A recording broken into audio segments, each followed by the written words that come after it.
datang di Mutu Podcast. Nah, gimana nih kabar teman-teman yang ada di rumah yang lagi nonton podcast ini? Gimana nih kabarnya? Semoga keadaan kalian sehat ya. Nah, kali ini podcast yang ketiga selalu ditemenin sama kakak yang luar biasa dari angkatan kedua SMA Muhammadiyah 1 Boarding School Kota Bengkulu. Nah, kakak ini kakak yang sangat berprestasi dan kita mau tanya-nanya nih seputaran tentang gimana sih cara mencari prestasi di tengah masa-masa pandemi ini. Nah, boleh dong kak kenalin dulu siapa namanya? Oke, perkenalkan nama saya Indah Amalia Kartika. Saya kelas 11 dari SMA Muhammadiyah 1 Boarding School Kota Bengkulu. Teman-teman, di podcast ketiga ini Aisyah sama Kak Indah akan bahas seputaran tentang gimana sih cara berprestasi di masa-masa pandemi. Boleh dong kak? Tentu sangat boleh dong. Apa yang nggak boleh? Kak Indah boleh dong kasih tahu sama teman-teman yang lagi nonton podcast yang ketiga ini, apa aja sih prestasi-prestasi yang Kak Indah sudah raih dan sudah Kak Indah capai di masa-masa pandemi ini? Sebenarnya sih nggak terlalu banyak. Antara lain itu yang diperoleh selama masa pandemi itu lomba FL2SN, terus lomba yang diselenggarakan Osman. Ya, terlepas dari itu kita juga harus punya azam yang kuat. Bagaimana sih kita tuh minat apa enggak dengan bidang yang kita suka itu. Kalau anak kan sukanya bidang kayak sastra gitu kan, puisi. Jadi kalau kita tidak tertarik pada bidang itu, maka kita tidak bisa meneruskannya. Tadi Kak Indah ada sempat bilang azam, kita perlu azam ataupun tekad yang kuat. Boleh dong kasih tahu sama teman-teman yang lagi nonton, gimana sih cara menimbulkan azam atau tekad itu dalam diri kita sendiri supaya kita mau berprestasi? Sebenarnya sih tergantung kepada diri sendiri. Mau nggak sih kita tuh ngembangin bakat yang kita punya, atau kita mandat-mandat aja di sana? Berarti balik ke diri kita sendiri ya kak ya. Kalau kita mau berprestasi, kita mau berkembang ya kita harus maju, kita harus kejar prestasi itu. Tapi kalau kita nggak mau ya risiko kita sendiri ya kak, kita yang nggak dapat prestasinya ya kak ya. Betul sekali. Berarti kita harus memiliki azam yang kuat ya kak ya, seperti Kak Indah bilang tadi. Nah, selepas dari azam tadi, itu gimana sih cara kita menentukan bakat kita ada di mana? Kalau Kak Indah tuh di sastra ya kak, kata Kak Indah tadi ya. Nah, kalau teman-teman di rumah pengen tahu apa sih bakat mereka, boleh dong kasih tahu tips dan triksnya gimana sih mengetahui bakat kita sendiri. Manusia itu kan punya insting kan, jadi kita tuh pasti bisa nebak-nebak aku ini cocoknya di bidang mana gitu ya. Kita coba kali, seandainya kita ikut kursus bahasa Inggris gitu kan, kayaknya nggak bisa deh, artinya kita berkompeten nggak di bidang itu. Kalau kita nggak punya kemampuan, artinya itu bukan bakat kita. Kayak Aisyah kan, hobi ngomong, mungkin kedepannya nanti bisa jadi presenter kan, sebuah acara gitu kan. Oh gitu ya kak, berarti kalau kita punya hobi, kita harus kembangin hobi itu supaya hobi itu bisa jadi prestasi ya kak ya. Misalnya kalau orang baca buku itu kan merupakan hobi ya.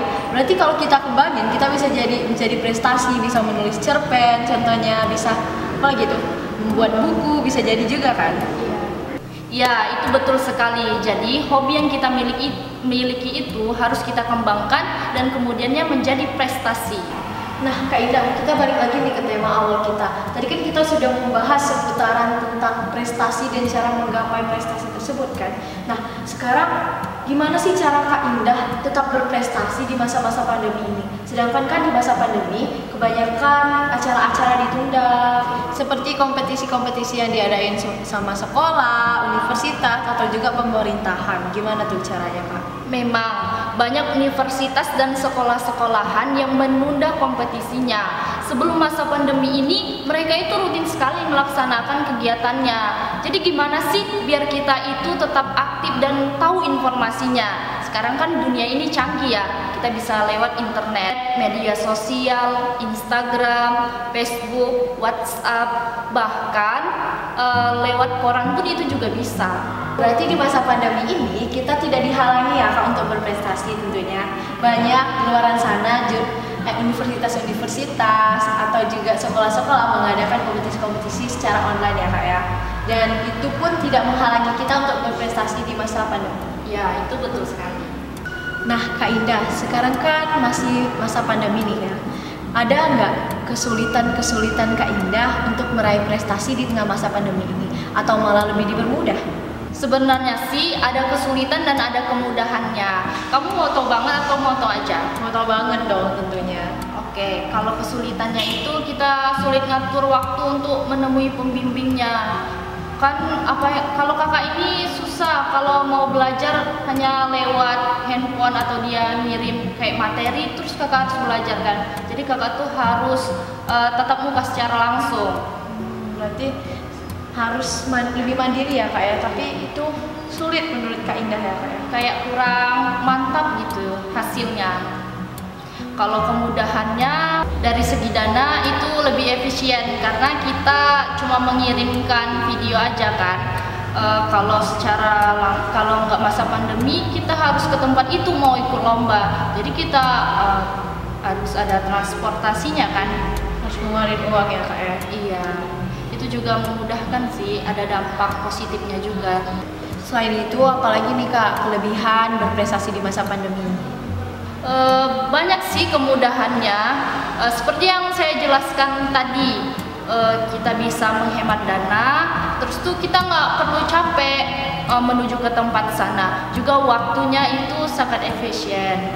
Oh iya, kalian juga harus tahu keuntungan apa sih kalau kita hanya mengirim video tuh kan. Seandainya tuh kan, saya lagi nggak bad mood nih kan, jadi videonya bisa diulang lagi. Tapi kalau secara spontan gitu kan, kita nggak bisa harus mementingkan mood kita gimana gitu kan.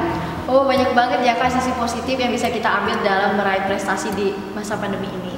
Nah, plan kakak untuk kedepannya dalam meraih prestasi itu seperti apa tuh Kak? Oke, plan saya kedepannya ialah saya harus meningkatkan skill saya di bidang sastra yang saya sebutkan tadi itu. Nah, juga saya harus lebih tekun mengejar cita-cita saya itu supaya saya bisa berkompetisi ke jenjang yang lebih tinggi. Untuk sekarang ini mungkin tingkat provinsi, mungkin esok atau nanti itu bisa ke tingkat nasional bahkan internasional. Wah, planning Kak Indah sangat luar biasa nih. Semoga planningnya Kak Indah kedepannya bisa tercapai ya Kak ya. Amin. Nah teman-teman, dari perbincangan Aisyah dan Kak Indah tadi tentunya banyak pesan dan kesan yang bisa kalian ambil. Dan buat teman-teman yang lagi nonton video ini, jangan lupa di like video ini, di komen, serta di subscribe YouTube channelnya. Dan jangan lupa aktifin notification-nya, serta see you in the next podcast. Dadah!